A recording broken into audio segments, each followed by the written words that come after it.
None of them were killed in this attack. However, there have been some Jamie casualties. Jamie McIntyre, I'm sorry to interrupt. We're going to go to Israel. The Prime Minister of Israel, Ariel Sharon. Of terror attacks, the worst that had ever been seen.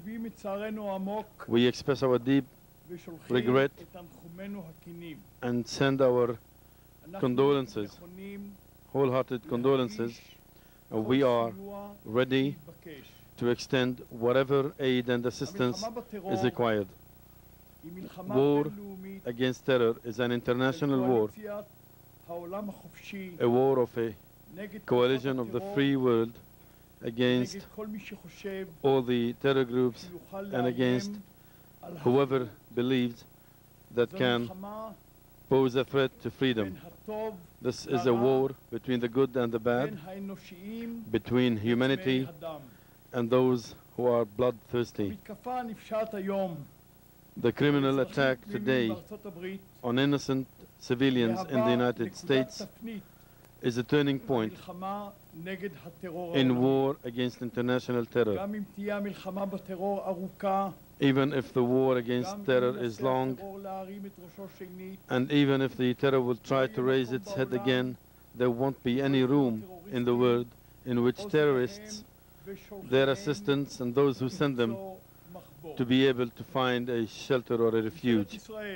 The government of Israel has decided tomorrow, a mourning day, in a show of solidarity with the American people.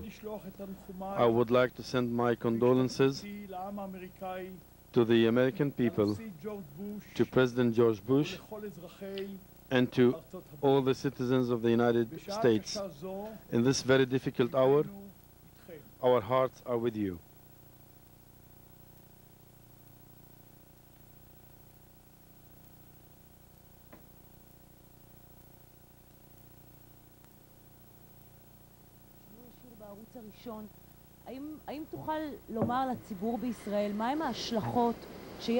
Could you tell the Israeli public what are the impacts of these attacks on the people here?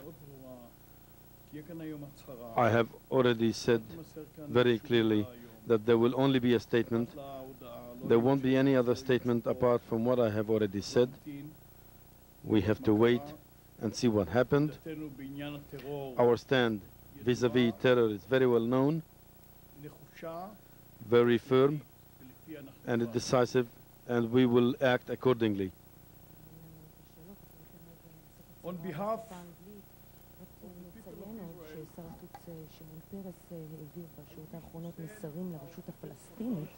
בהמשך להחלטת המטבחון, שבעת הזאת עליהם להפסיק באופן מיידי את הטרור במצב הנוכחי, ושיטב להם אם יעשו זאת מבחינתם באופן חד צדדי לרשות הפלסטינית. זה המסר ששמעון פרס העביר. עד כאן יעקב.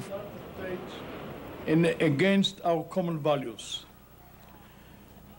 The fight against terror is an international struggle of the free world against the forces of darkness who seek to destroy our liberty and our way of life. I believe that together we can defeat these forces of evil. At this most difficult hour, all Israelis stand as one. And from his rooftop vantage point, CNN's Aaron Brown. Aaron? Joey, thank you. Shimon Peres, the Israeli foreign minister, has been active in Israeli governments for as long as most of us can remember, and has witnessed more of these terrorist attacks than any of us should experience. He joins us now to talk about this one. Good evening, sir. Thank you for joining us. Good evening. Thank you. Before, sir, we get to any of the specific questions, let me just ask you first, if I may, for a reaction to what has taken place here. Our heart is with America, and our heart is with the thousands of families that have lost their children, their brothers, mothers. For Israel, it's a day of mourning. We announced that tomorrow the whole nation will be mourning. And I am sure that as bitter and painful the event is, the only one that can save humanity from this terrible danger is the United States of America. It was not an attack only upon America, but an attack upon civilization, an attempt to introduce the rules of jungle in our life, not to permit people to fly freely, to walk safely, to be assured at the places they live. It is like a declaration of war or an introduction of a terrible arm, and we have to draw all the conclusion fully, uncompromisingly, and right away. Sir, you have been a soldier, a leader of a country. You have been privy to some of the most detailed intelligence reports there are out there. Are you surprised by the sophistication that must have been at play to carry out these attacks? It's a sophistication of the most evil kind. You know, only evil people can arrive to such a sophistication. And the measures must be radical as the evil itself. I think what should be done is to identify every country that hosts or supports terror and declare those countries as terrorist countries. I think there must be a call to all religious leaders, Christian, Muslim, Jewish, to condemn fully, without an excuse, all the suicidal bombers, suicidal persons, who in order to kill others, they kill themselves. It's against the basis of our life. It's against the gospels of every believer. And then again, we have to organize ourselves globally, because we are going over from a world of enemies, where you have had armies to face them, to a world of global dangers that we don't have yet neither a strategy nor an army to stop it. We have to get ourselves organized properly and fully and immediately. Mr. Foreign Minister, I hope you'll answer this. Let me ask it anyway. Did the government of Israel have any intelligence prior, any indications prior that something like this might happen? Not specifically.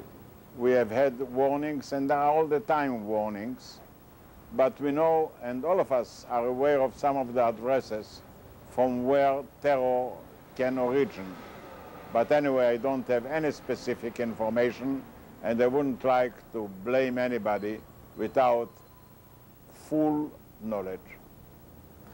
I understand that, and let me then, just for the record, ask the logical follow-up, which is, since the attacks themselves, has Israeli intelligence... We're told that Senator Lott and Senator Daschle would like to call the Senate back into session this afternoon. They would like to do that. Whether that's going to be a possibility is unclear at this point. Joining me here, a couple of blocks away from the Capitol, is Senator Bob Graham, Democrat from Florida and the chairman of the Senate Intelligence Committee. You hold a position where you are in the know, Senator. Tell us, what do you know at this point about the events that have transpired today? Have you been briefed yet?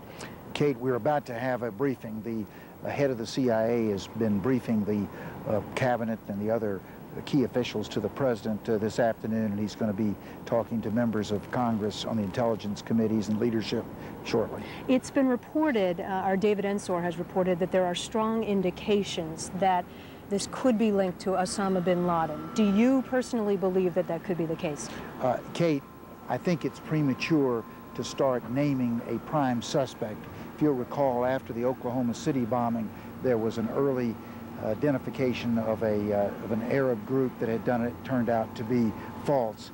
Let's withhold until we get a little more information. My own sense is that there are not very many groups around the world who have the capability of planning, coordinating, and executing a terrorist attack of this sophistication. You are constantly being briefed by the FBI, by the CIA, by the National Security Agency. You are one of the senators that knows the most about our national security. Do you believe that there was any advance warning of this attack? No. If there had been advance warning, there would have been steps taken to have interdicted it. There had been a general threat warning that there was a greater likelihood of some terrorist attack somewhere in the United States but it was not at a sufficiently detailed level to allow for some response. And when was that, general warning? Early in the summer, there was a general announcement of an increase in threat level for terrorism. And were there changes made then to our security? Tell me about that. Yes, there were general steps taken in terms of our intelligence gathering, particularly related to those that we had the highest level of suspicion, greater security at key vulnerable areas, and I'm certain that the military was placed at a somewhat higher level of alert. Were you then surprised as you sat in your office? You told me you were here this morning, you were on Capitol Hill when the first word started coming down about what happened in New York. Were you surprised? Well, the answer is I was shocked at what actually happened, that the extent of it, the gruesomeness, the audaciousness of this kind of an aerial attack against some of our best known symbols of America.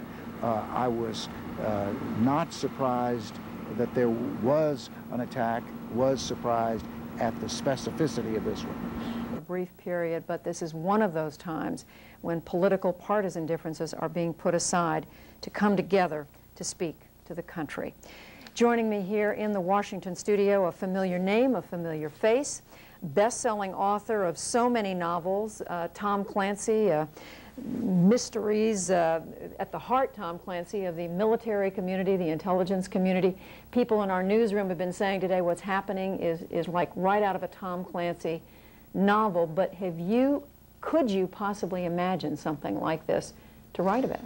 No, one of the problems with being a writer of fiction is that you can't keep up with all the madmen in the world as much as you try. And I frankly would have thought that this was not a credible threat to have 4 separate people decide to commit suicide in the same way on the same morning. Why not?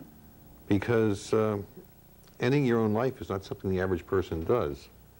You know, everybody's assuming these are Islamic terrorists. Well, if so, they've defiled their own religion. You know, Islam does not permit suicide.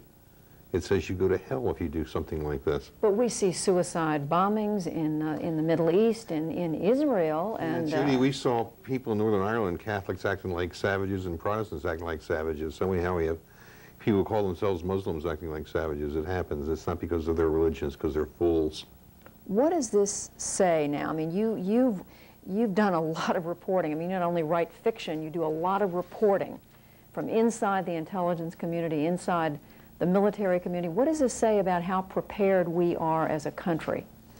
Well, people always ask that kind of a question when things go wrong, but you don't ask the question when things go right, and the reason is you can't tell when things go right in that business. Well, one of the things I've been saying for a lot of years is that we need to upgrade the human capability, human intelligence capabilities in CIA and the rest of our intelligence community, because you can do a lot with satellites, you can do a lot with eavesdropping techniques, but you can't find out what's in a person's mind except by talking to that person. And so the agency needs to increase its human intelligence capability. The CIA has about 20,000 employees, less than 1,000 of whom are actually field intelligence officers. That number should be at least doubled. But you know, America as a nation doesn't love our intelligence community. And certainly the news media does not love our intelligence community.